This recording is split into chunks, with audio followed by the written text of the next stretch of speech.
4 million people have fled Ukraine since the start of Russia's invasion, according to the UN data.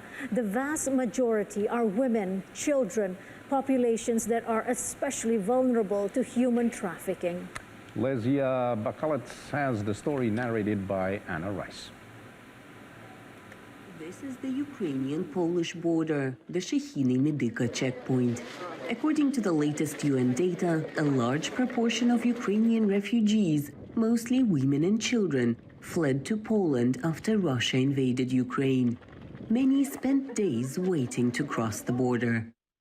It's very tough, of course. I don't know what else to say, but we have no choice. We need to save the children. Since the very start of Russia's aggression, human rights activists have been warning refugees that they could be targeted by human traffickers. The risks have definitely increased, mostly because women who cross the border with children have found themselves in an extremely vulnerable position, from an economic point of view as well as psychological. They are fleeing a war. People are easier to manipulate when they are in such a state. Human rights activist Yulia Anosova says human trafficking typically involves both sexual exploitation and violence. Polish police have already registered 2 cases of rape among refugees. Volunteers are working to inform women who might be at risk. We've seen men taking pictures of women and teenage girls. We very quickly understood that human traffickers could be behind this. A woman from the Kiev region was looking for a job in Lviv. She found an employment ad, got in touch with a person of contact who offered her a job as a nanny for a 15-year-old boy. Part of the job was offering sexual services. Refugees also risk being exploited at work. The scheme is very simple. Living quarters may be offered for free at first, and once the refugees arrive, they find out it's anything but free.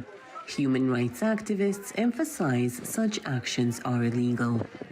If there is an expectation for work, then the work should be paid. And very important. Moreover, if you have to work in the place where you live, or there is the same owner that requires you to work, I don't know, in a hotel, in a, I don't know, farm or wherever, and you are being hosted, that is a sign that you need to be aware that this is a vulnerable situation. Half of the displaced Ukrainians are children. Some cross the border without any papers. Some cross the border alone, without parents. Such children are at risk of ending up with someone suspicious, or worse. Missing is a result of gaps in the protection system, and gaps in the protection system are the same kinds of issues that attract traffickers. The organization called Missing Children Europe asks refugees to immediately report any missing children using their hotline. They also encourage adults to be watchful, and if they see a child looking lost and alone in the street, to immediately alert local authorities. For women, there is also advice about how not to become a victim of human traffickers. Ask for an ID card, for identifying them, if they have some card from the organization or something like that, to go to the tent to see if they have a tent. It's very important. If they have a tent with their name in the border, it means that it's a safe organization.